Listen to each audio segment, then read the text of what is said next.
Yes, today is the beginning of our theme week.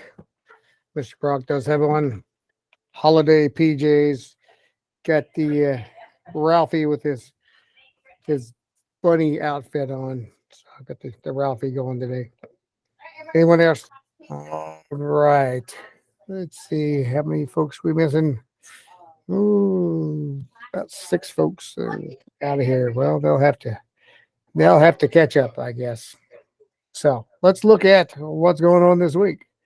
Finals are going on this week. Right. This week we have the final will be out on Thursday morning. It'll be due Monday night.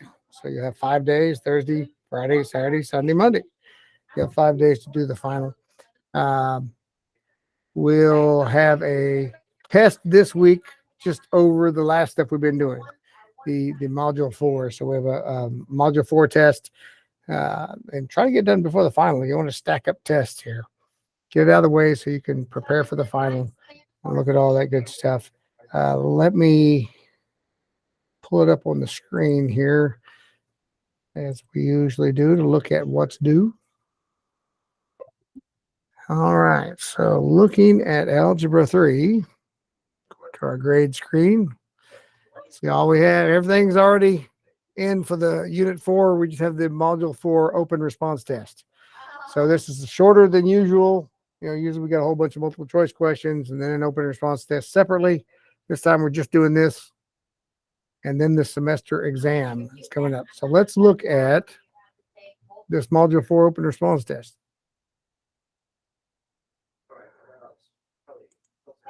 Module 4 open response test. So this has 3 problems.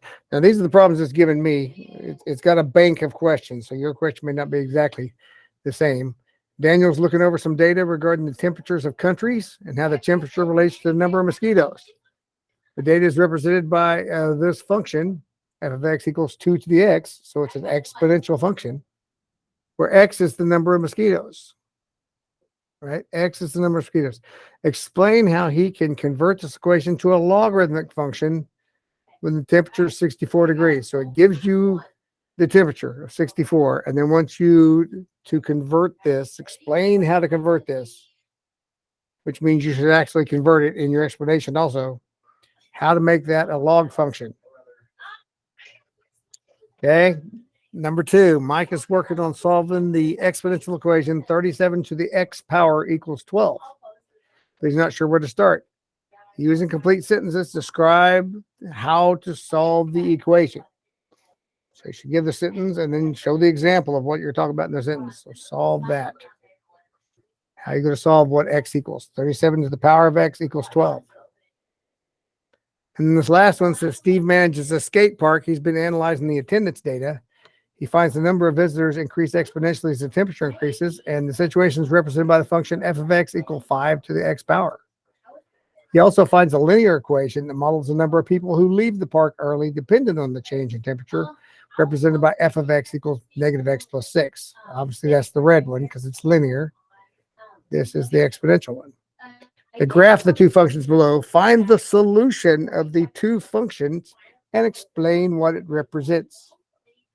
The solution of these functions that are graphed for you and what it represents. So like I said, yours may be different.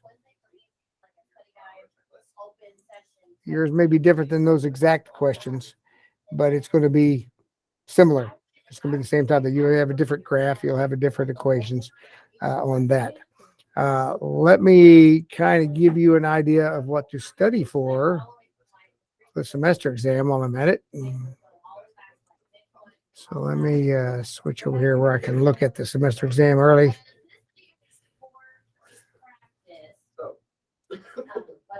If you want to take notes on what you need to study for the semester exam, what a wonderful thing. And remember, you can always use your notes on the tests. So it's going, the semester exam has, which of the following is the solution to this equation? And this gives you an exponential equation. So it's starting with our last module that we just did. And it gives you a problem and wants to know which is the solution. So you can either solve that equation and see if your solution matches one of those, or you can take those four choices and substitute them in to see if it makes the equation true. There's different ways to do that. So that's how you start off solving an exponential equation. Then it gives you a graph. It says which one of these equations matches this graph, right? So there's four different equations. You have a graph. You have to figure out which one of those equations is that the graph for. So that is the next problem. Then it gives you a log equation. What is the solution of log? And it gives you a base and a number. And you got to figure out the solution of that. And it gives you four choices there. So again, you can either solve it and see if your answer matches that, or substitute the equation, the solutions into the equation and see if it's true. Which of the following is equivalent to this log? And it will give you a log, and you got to say which is equivalent to that. So it's basically converting it over. Let's see, given this exponential function for compound interest, so it gives you a compound interest, like A equals P times 1 plus R to the X power. What is the rate of change? So basically, it's what you got to look at that rate that is changing at, right? What is that 1 plus R? Is the R above 1? Is it below 1? Was it a positive? Is it a negative? You got to be able to look at that equation and tell if it says it's P times 0.75. What is that? Is that a 75% increase? Is that a 25% decrease? You got to understand what that number means. What is the rate of change? What's going on there? Then it gives you a function, another exponential function. It says represent the growth of some kind of population every year. It's different for different problems: dragonfly, mosquitoes, flies, whatever. And it want Pierre or Troy or Stacy, different people, they want to manipulate the formula to equivalent one that calculates every month, not every year. The equation's set for every year. So how would you fix that equation to make it calculate for every month instead of every year? That's a good one for an exponential equation. So that would basically be exponential growth equation. How would you convert that to monthly instead of annually? Then it gives you an equation and a choice of four graphs. Which one of these graphs matches this equation? So a little opposite of what they did above. So there'll be that problem in there. Let's see.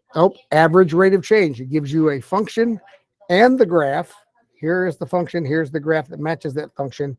And what's the average rate of change between these two x's? If x is 0 and 4, what's the average rate of change? And we know average rate of change is the same as the slope. If it was a straight line between those 2 points, it'd be the slope. That's the average rate of change. So you got to give the slope between 2 points. Average rate of change. You got to pay attention to what x's it's telling you to use. Let's see. Average rate of change, average rate of change. Which log graph can be used to approximate the value of y in this equation? And I'll give you an exponential equation, but the graph is logarithm. So you have to take an exponential equation and convert it to a logarithm equation and then figure out which one of those four graphs matches that, right? Let's see. What's the next problem? Then it has, what is the quotient when you divide this polynomial by this binomial? So that goes back to the synthetic division.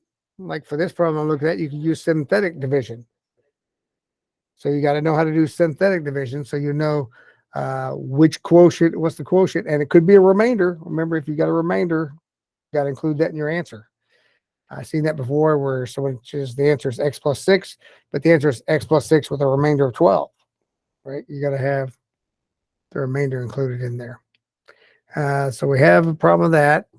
Then you have, there's another one where what's the remainder? It just has a bigger polynomial, but you can still use synthetic division with it. Remember, you can use synthetic division if it's like x plus 1. You can use synthetic division and divide by -1. If it's x minus 6, you can divide by 6. But if it's like 2x plus 3, you can't use synthetic division. It has to be just x, not a 2x or a -5x, anything like that. It has to be just coefficient of 1 on the x. But then you use synthetic division. And these problems I'm seeing on the final here allow you to use synthetic division. So you don't have to do the long division. You can if you like it better. Then we have a question on what are the possible numbers of positive, negative, and complex zeros of this long polynomial? All right, so that goes back to the fundamental theorem of algebra and Pascal's theorem. You got to go back and look at those and figure out, okay, how did I figure out how many positive zeros it could have? It could be 2 or 0 or 4, 2 or 0. Remember all of that? That's a lesson 4 back in, I think it's unit 2 or 3. We have to look back at that. Let's see. Which of the following describes this function? So I'll give you a function like x to the 5th minus 2 or something. I just made that up. I don't think that's one of the ones on the test. And it'll give you a bunch of descriptions. Well, the degree of the function is odd, so the graph's going to go in opposite directions. The leading coefficient is positive or it's negative. So the left side of the graph is going to be going up and the right side is going to be going down. You know, that's the description. There's 4 different descriptions there, and it'll give you an equation. So you have to choose which one of those 4 descriptions actually describes that equation. So it's based over whether the largest power is even or odd, whether the coefficient of the largest power is positive or negative. That type of thing determines that description. Here's one where it gives you a function, wants to know the domain. All right, so the domain, and it'll give you one that either is like a fraction or a square root, not just a 2x plus 3. It's going to be dealing with the square roots or fractions to determine the domain. So basically that means what's not allowed. If it's a fraction, the denominator can't be 0.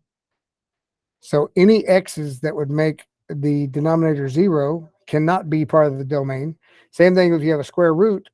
The square root could not be a negative. So any x inside that square root that would make the whole expression under there negative cannot be in the domain. We can't have a negative square root.